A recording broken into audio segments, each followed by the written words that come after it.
Я горжусь сыном. И вообще не жалею, что он на этом пути. Вообще ни капельки. Не жалею.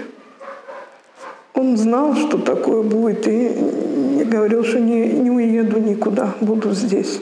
Уже 3 місяці, як Лімара Умєрова не бачила свого сина Амітхана, а 4 дітей можуть спілкуватися з батьком хіба що у листах.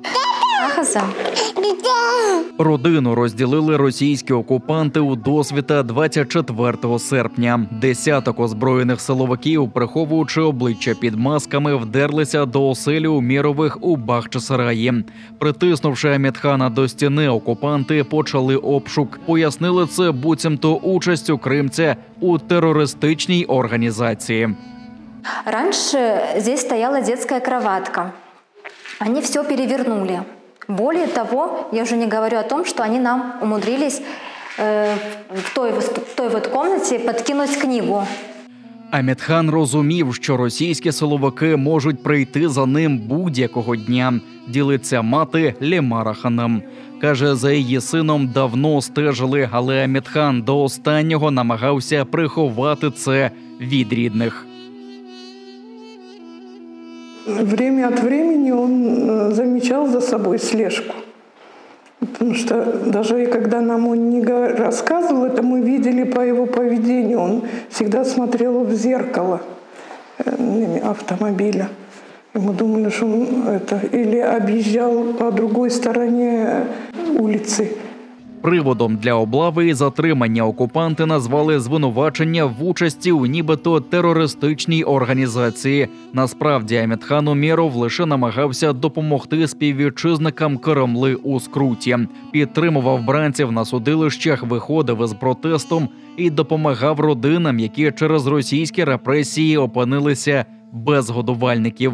Амітхан, як і його мати, з дитинства чув про кримсько-татарський національний рух. Його дідусь ще у 60-х боровся за повернення народу на батьківщину і став прикладом для онука. Еще училась в старших классах, когда, не знаю, Мустафа Джемилев сидел в тюрьме, и передавали листовки. И мы читали это, отец нам приносил, мы читали это все.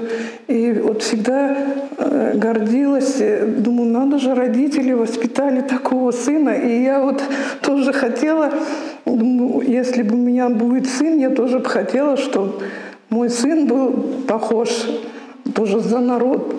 Зараз Амітхана Умєрова тримають в жорстких умовах Сімферопольського СІЗО номер 2, призначеного саме для заручників з окупованих територій. Йому заборонили сидіти, лежати та робити зарядку, а також обмежують у молитвах.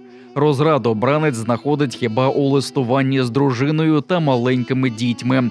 Пише російською, бо рідною кримсько-татарською забороняє тюремна адміністрація, а малечу підтримує малюнками. Амітхан в своем этом письме, он для них нарисовал клетку, открытую клетку, откуда вылетают 2 птицы. И написал, что даже после темной ночи обязательно настанет рассвет.